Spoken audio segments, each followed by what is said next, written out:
Hello friends, and welcome back to my channel. My name is Andrea and this is my YouTube channel where I share all about growing on Etsy, selling on Etsy, all things Etsy, all things small business e-commerce.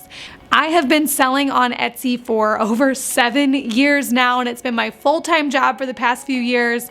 And yeah, so this space is where I share everything I know and all the things I'm learning, all the things we're trying for our shop that's working. And yeah, I'm an Etsy seller. I have been an Etsy seller for 7 years and it's my full-time job.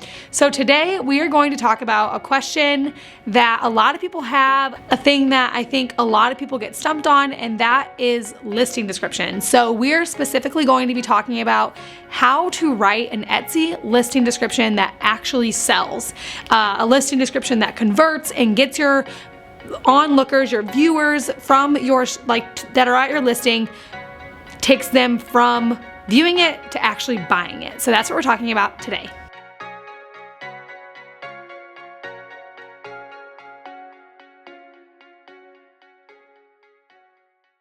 So before we dive into what to actually write in your listing description, like what to actually say, before we dive into that, I really want to make sure that we all are on the same page about why they are just so important.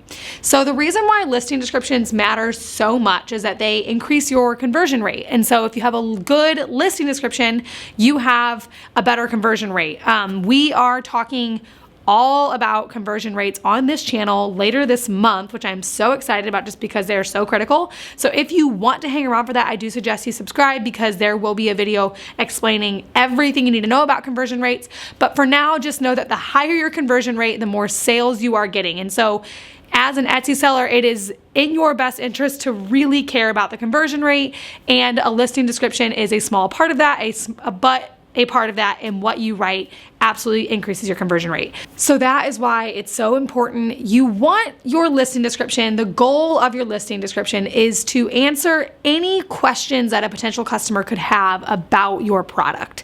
So this looks like dimensions, fabrics, what it's used for. I don't know, you know your products better than me. Any question that someone could ask about your product or has asked about your product needs to go in the listing description. The thing about it is that if they are to the point where they're reading your description, it's not like that's the most obvious place for them to be. They're probably just at the cusp of buying. They're probably so warm, like they're at your description, they're like, look through your photos, they've seen the price, they're on your listing page, and they're just ready to buy. And so you want your description to push them over the edge and to actually purchase. So of course that involves some whimsical wording and making your product, like really calling out your ideal client, all of those things. We're gonna talk about that in a second. But for now, know that the goal of the listing description is to push people into buying and to answer every single question that they have about your product. So now let's dive into what we actually say. I'm gonna use my shop as an example because we follow a very specific formula, I guess you could say, for listings. So all of our listings outline, like all the descriptions look very, very similar. And so I'm gonna walk through that with you now. So all of our listings start with 2 to 3 sentences just talking about the item. What we want to do is sell our ideal client. So obviously we are speaking in a language that our ideal client enjoys, loves. At Saltwater Prep, our ideal client is absolutely young women who love to vacation and sunny days and all that kind of stuff. I'm wearing a Saltwater Prep t-shirt right now. That's what our brand is about. So we're talking like happy, bright, fun. That's our branding language. If you sell newborn photo props or newborn swaddle blankets, yours might be completely different than ours. You're probably talking to brand new moms who are like stressed out.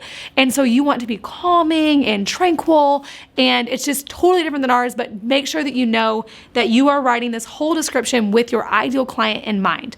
All that being said, the very first thing that goes into our listing description is 2 to 3 sentences in our ideal client's language that sells our product, that describes it, it gives it a brief overview, it says like when you'd wear it, all those sorts of things. It sells our product. I'm gonna put up examples throughout this. That's what we do first, 2 to 3 sentences. One other thing to note besides the ideal client thing is that we want there to be naturally occurring keywords in these sentences. This looks like, say I was listing this t-shirt, this fun sunny days ahead graphic tee graphic tee is a naturally sounding keyword, or if I was listing our Sherpa, this monogram Sherpa pullover is our favorite thing to bust out in the fall. I'm working it into where it sounds natural. You don't just want to keyword stuff your description. I don't even think Etsy reads it. It's more so for Google, but you definitely want it to sound super, super natural, naturally occurring keywords, but you do want them to be there. So 2 to 3 sentences is the first thing we have. After we write those 2 to 3 sentences, the next thing that all of our listings have is a link back to another product that they might like. So this looks like if you have 2 styles of something, or 2 colors of something, or 2 sizes of something, you will say, need a bigger size? Check out, and then insert your link. This is so important. It's called solving revenue leaks. It's basically saying that if someone is prepared to spend more money at your shop, that they are doing that. So if you have related products or upsells or anything like that, after the 2 to 3 sentences, I recommend including a link back to another product. One thing to note here is that if you have a Shopify site or a website or something, you are not including that link. You want to make it as easy as possible for your customer to check out. And so you want them to all go to the Etsy cart. So definitely include Etsy listings, not another website. So you want to link to your Etsy listing there. There's just for the people that have more than one or selling on more than just Etsy. Definitely make sure you're doing your Etsy listing. After we put the link in, we then include bullet points of relevant, concise information that our ideal customer might need to know about our product. This includes dimensions. For us, it includes fabrics, all of those sorts of like nitty-gritty details that you want your customer to know about the product, or questions that they could ask about your product. You're going to want to include in like a bulleted list. For Mac users, option 8 gets you the bullet point, and then you can just go ahead and type out that list, including all of the questions and all the details that someone needs to know to buy your product. One last thing to remember as you are writing your product descriptions is to keep in mind that though you are very familiar with your product, your customer is not. So answer the obvious questions about your product. They do not know about your product. They might not even own it yet. They might not have any idea what it is.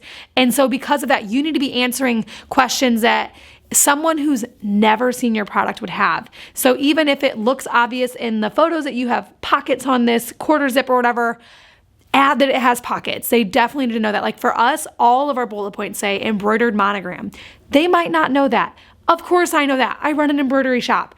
I want it to be explained to someone who has never seen my product before, so definitely keep that in mind as you are writing your product descriptions. To sum everything up into our basic listing formula, we have 2 to 3 sentences that have naturally occurring keywords that sell the item, a link back to another upsell or related product, bullet points, and we are keeping in mind that we have ideal client voice and explaining it to someone who's never seen our product before the whole time we are writing it. I really, really hope that this is helpful for you in writing your product descriptions. I absolutely do not want you to overthink it, and so if all of it sounds way too hard, just do your absolute best. That formula should make it easy, but absolutely do not let product descriptions stop you from listing your items on Etsy. Don't let it overthink it. I really, really, really hope that this has been helpful. If you are an Etsy seller and you are interested in growing your shop, I would love it if you hung out around here and just joined us on this YouTube channel, because that is exactly what we talk about. I have a free download called the Etsy Shop Scorecard. It just basically makes sure that everything in your shop, the shop portion of your Etsy shop, is set up to make sure that you are set up for success on Etsy. And so you can download that in the description. I really appreciate you guys watching, and I hope you hang around and subscribe. Thanks.